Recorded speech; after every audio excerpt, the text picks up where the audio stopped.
नमस्कार, जियो politics UPSC पे एक बार फिर आप सभी का स्वागत है। तो इजरायल और हमास का जो गाजा स्ट्रिप में युद्ध चल रहा है उसको 7 महीने से भी ज्यादा का समय हो चुका है। इजरायल के ऊपर 7 अक्टूबर 2023 को जो हमास के द्वारा आतंकवादी हमले किए गए थे उसके जवाब में जो इजरायल ने गाजा स्ट्रिप में हमले जारी किए हैं वो अब इस समय सभी फिलिस्तीनी शरणार्थियों से भरे इलाके राफा में पहुंच चुका है और इस इलाके में युद्ध को लेकर के इजरायल को अमेरिका की तरफ से भी चेतावनी जारी की गई थी। और इसी पर बयान आया है सऊदी अरब से, जहां पे सऊदी अरब के फॉरेन मिनिस्ट्री के द्वारा ये कहा गया है कि ये जो इजरायल के द्वारा गाजा स्ट्रिप में फिलिस्तीनियों के ऊपर राफा में हमले किए जा रहे हैं वो इजरायल के द्वारा एक जेनोसाइड किया जा रहा है। तो जहां पिछले 6 से 7 महीनों में सऊदी अरब इस पूरे इशू को लेकर के साइलेंट रहा है, तो वहीं अब के समय में कुछ स्टेटमेंट सऊदी अरब की तरफ से देखने को मिल रहे हैं। तो हम इस वीडियो में यही समझने का प्रयास करेंगे कि आखिर क्यों सऊदी अरब इजरायल और हमास के युद्ध में पूरी तरीके से शांत बैठा हुआ है। जो सऊदी अरब इतिहास में फिलिस्तीन इशू को लेकर के इजरायल के खिलाफ हमेशा खड़ा रहा है, वो आज के समय में जबकि युद्ध हो रहा है तो ऐसे समय में शांत बैठा हुआ है। और ये जो स्टेटमेंट अभी के समय में सऊदी अरब की तरफ से आ रही है, तो क्या ये प्रेशर को रिड्यूस करने का एक टैक्टिक्स है? तो जानते हैं इस वीडियो में। लेकिन आगे बढ़ने से पहले यदि आपने अभी तक हमारे चैनल को सब्सक्राइब नहीं किया है तो हमारे चैनल को सब्सक्राइब, इस वीडियो को लाइक और बेल आइकन को प्रेस करना न भूलिएगा। तो देखिए, हाल ही में 7 मई को सऊदी अरब की फॉरेन मिनिस्ट्री के द्वारा इजरायल और हमास के युद्ध को लेकर के एक स्टेटमेंट रिलीज किया गया। क्योंकि इजरायल के द्वारा अब गाजा स्ट्रिप के राफा सिटी में हमले तेज किए जा रहे हैं और इस शहर में बहुत सारे फिलिस्तीनी रिफ्यूजी बसे हुए हैं जो इजरायल हमास वार की वजह से नॉर्दर्न गाजा स्ट्रिप से भाग करके आए हैं। तो ऐसे में सऊदी अरब के द्वारा ये स्टेटमेंट रिलीज किया गया है कि ये जो इजरायल गाजा स्ट्रिप के राफा सिटी में मिलिट्री ऑपरेशंस को कंडक्ट कर रहा है, इसको सऊदी अरब जेनोसाइड के रूप में देखता है। तो पिछले 7 महीनों में सऊदी अरब के द्वारा जो इजरायल और हमास के युद्ध को लेकर के एक चुप्पी साधी गई थी, उस पर एक क्लियर स्टांस दिखाया गया था कि सऊदी अरब इस युद्ध में बहुत ज्यादा भाग लेने वाला नहीं है।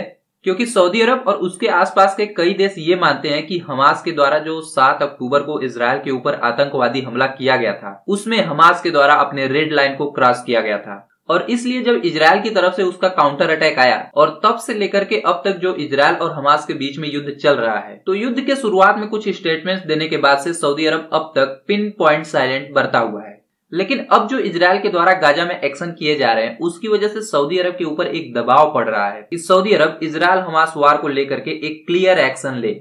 सऊदी अरब बताए कि इस युद्ध को लेकर के उसकी क्या पोजीशन है, क्या वह फिलिस्तीनी लोगों को सपोर्ट करता है या नहीं। तो ये जो सऊदी अरब के ऊपर एक दबाव बन रहा था, तो ये जो स्टेटमेंट सऊदी अरब के द्वारा दिया गया है ये उसी दबाव को रिलीज करने का एक तरीका हो सकता है। क्योंकि यदि आप फिलिस्तीन को लेकर के सऊदी अरब का इतिहास देखें तो जब इजरायल एक देश के रूप में बनाया जा रहा था तो उस समय भी सऊदी अरब के द्वारा विरोध किया गया था। 1948 में जब अरब इजरायल वार हुआ था तो उसमें भी सऊदी अरब ने भाग लिया था। साथ ही साथ 1967 में जो 6 डे वार हुआ था उसमें भी सऊदी अरब की एक बहुत बड़ी भूमिका थी फिलिस्तीनियों के सपोर्ट में। तो सऊदी अरब लंबे समय से फिलिस्तीनियों को पॉलिटिकली, फाइनेंशियली, मिलिटरली सपोर्ट करता रहा है और इजरायल के साथ जिन भी मुस्लिम देशों ने पीस ट्रीटी साइन करने की कोशिश की है उसका भी विरोध करता आया है।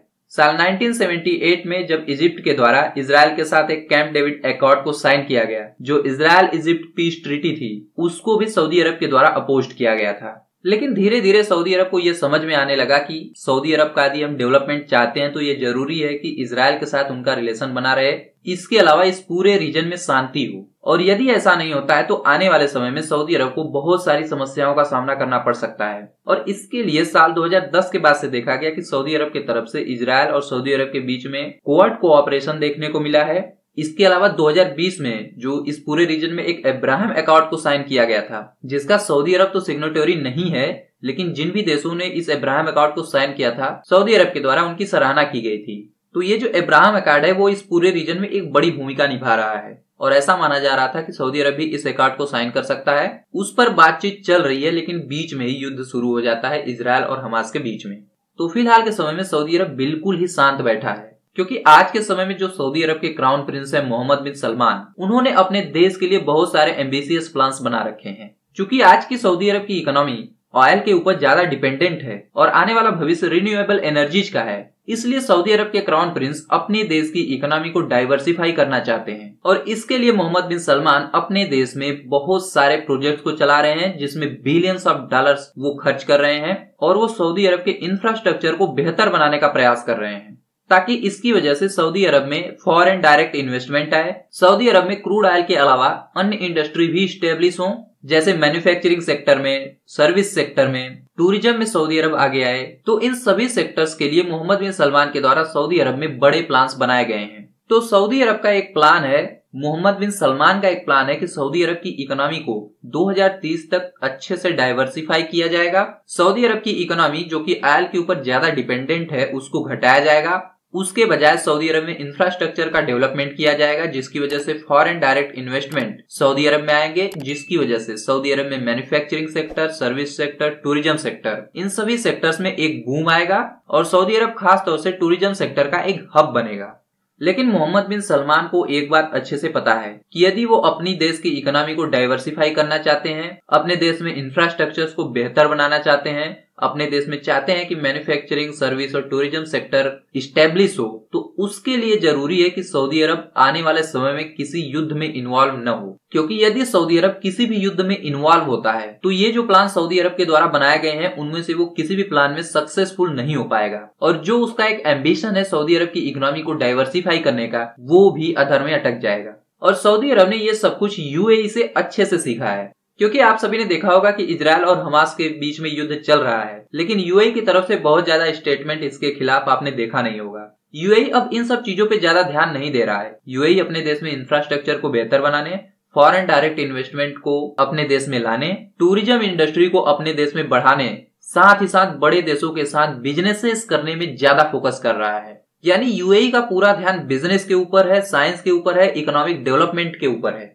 और इसीलिए आपने देखा होगा कि यूएई के द्वारा एक फ्री ट्रेड एग्रीमेंट भी साइन किया गया है, जिसका नाम है I2U2, जिसमें भारत, इजरायल, यूएई और अमेरिका शामिल हैं। और इसके तहत यूएई भारत, इजरायल, अमेरिका और अन्य देशों के साथ अपने रिलेशन को मजबूत करने में लगा हुआ है। और यूएई का इसमें पूरा ध्यान केवल बिजनेस और देश की इकोनॉमी को बेहतर बनाने का है। इसलिए यूएई किसी युद्ध के ऊपर ज्यादा फोकस नहीं कर रहा है, जिसकी वजह से आपने देखा होगा कि पिछले कुछ समय में यूएई के द्वारा बहुत ज्यादा बेहतर ग्रोथ दिखाया गया है। और यूएई ने एक काम और भी किया है कि उसके देश में जो भी अमेरिका के वेपन्स हैं उनके यूज पर उसने प्रतिबंध लगा दिया है। और इस वजह से अमेरिका को ये विवश होना पड़ा कि ये जो अमेरिका के जो वेपन्स, जो भी चीजें यूएई में मौजूद थी, उसको हटा करके कतर जैसे देशों में लेके जाना पड़ा। और सऊदी अरब ये सब कुछ अच्छे से देख रहा है, उसको पता है कि ये जो मॉडल यूएई के द्वारा पेश किया गया है, इस पूरे रीजन में डेवलपमेंट का यही मॉडल है कि सऊदी अरब को युद्ध और कंट्रोवर्सी से दूर रहना होगा और सऊदी अरब को केवल और केवल अपने इकोनॉमी पर ही ध्यान देना होगा।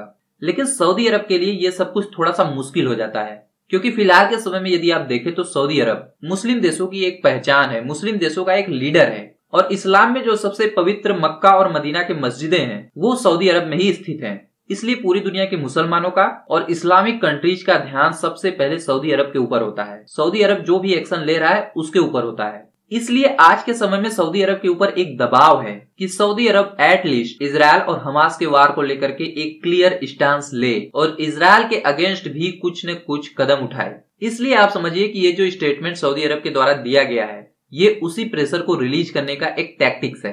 क्योंकि देखिए, हमास एक सुन्नी आतंकवादी संगठन है, लेकिन उसको सपोर्ट किया जा रहा है शिया बाहुल्य ईरान के द्वारा। और खास बात यह है कि इस हमास आतंकवादी संगठन को सऊदी अरब के द्वारा एक मुस्लिम ब्रदरहुड का एक पार्ट माना जाता है, उसी का एक अंग माना जाता है। और मुस्लिम ब्रदरहुड को सऊदी अरब एक आतंकवादी संगठन के रूप में, चरमपंथी ऑर्गेनाइजेशन के रूप में रिकॉग्नाइज करता है। क्योंकि मुस्लिम ब्रदरहुड के द्वारा जो सऊदी अरब और उसके आसपास के देशों में एक अरब स्प्रिंग लाने का प्रयास किया गया था, जिसकी शुरुआत साल 2012 से हुई थी, तो उसमें ये जो सऊदी अरब का जो शाही परिवार है, जो सऊदी अरब के ऊपर फिलहाल राज कर रहा है, तो उसके सत्ता के ऊपर डायरेक्ट खतरा पैदा हो गया था। क्योंकि मुस्लिम ब्रदरहुड अरब वर्ल्ड में एक ऐसा रिवॉल्यूशन लाने का प्लान कर रहा था जिसकी वजह से ये जो राजशाही परिवार है जो इन देशों में राज कर रहे हैं, उनकी सत्ता पे खतरा पैदा हो रहा था। मुस्लिम ब्रदरहुड इन देशों के लोगों को इन्हीं के खिलाफ भड़का रहा था। तो ये जो हमास का मुस्लिम ब्रदरहुड से कनेक्शन है, साथ ही साथ जो हमास के द्वारा 7 अक्टूबर को इजरायल के ऊपर जो आतंकवादी हमला किया गया, इन सब चीजों को सऊदी अरब ध्यान में रखते हुए ये समझता है कि हमास के द्वारा इजरायल के ऊपर हमला करके, आतंकवादी हमला करके एक रेड लाइन को क्रॉस किया गया है। और इसलिए सऊदी अरब और उसके जैसे लाइक माइंडेड देश भी यही चाहते हैं कि हमास का पूरी तरीके से खात्मा हो जाए। लेकिन ओवरऑल इजरायल से सऊदी अरब की यही शिकायत है कि हमास के खात्मे में फिलिस्तीनियों को परेशान न किया जाए, फिलिस्तीनियों के ऊपर बम्बार्डमेंट न किया जाए। लेकिन जिस तरीके से इस युद्ध को इजरायल लेकर के चल रहा है, उससे सऊदी अरब के ऊपर एक दबाव बन रहा है कि सऊदी अरब इजरायल के अगेंस्ट एक क्लियर एक्शन ले। लेकिन सऊदी अरब का उसकी इकोनॉमी को लेकर के जो विजन है, जो उसका प्लान है, उसके तहत वो इजराइल के खिलाफ बहुत ज्यादा एक्शन लेने वाला नहीं है। और सऊदी अरब के इकोनॉमिक प्लान में इजराइल भी एक पार्ट है। और इसलिए आप देख रहे हैं कि लंबे समय से ये जो युद्ध चल रहा है उसमें सऊदी अरब ने एक पिन पॉइंट साइलेंस बरता हुआ है, क्योंकि सऊदी अरब अब चाहता है कि अब समय आ चुका है कि इजराइल के साथ वो अपने रिलेशन को स्टेब्लिश करे और इस पूरे रीजन में एक शांति का वातावरण बनाए, क्योंकि इकोनॉमिक प्रॉस्पेरिटी का यही एक तरीका है। तो मुझे लगता है कि सऊदी अरब इजराइल की तरफ बहुत ज्यादा एग्रेसिव नहीं होने वाला है। हाँ, इसमें छोटे बड़े स्टेटमेंट सऊदी अरब की तरफ से आते रहेंगे, लेकिन ओवरऑल इस युद्ध की समाप्ति के बाद इस पूरे रीजन में आपको एक बड़ा बदलाव देखने को मिलेगा। तो फिलहाल इस वीडियो में इतना ही। इस टॉपिक पर आप क्या सोचते हैं, आपकी क्या राय है, कमेंट बॉक्स में लिखना ना भूलिएगा। और जाने से पहले यदि आप हमारे चैनल पे नए हैं और अभी तक आपने हमारे चैनल को सब्सक्राइब नहीं किया है तो हमारे चैनल को सब्सक्राइब, इस वीडियो को लाइक और बेल आइकन को प्रेस करना ना भूलिएगा। मिलते हैं एक नए वीडियो में, तब तक के लिए नमस्कार।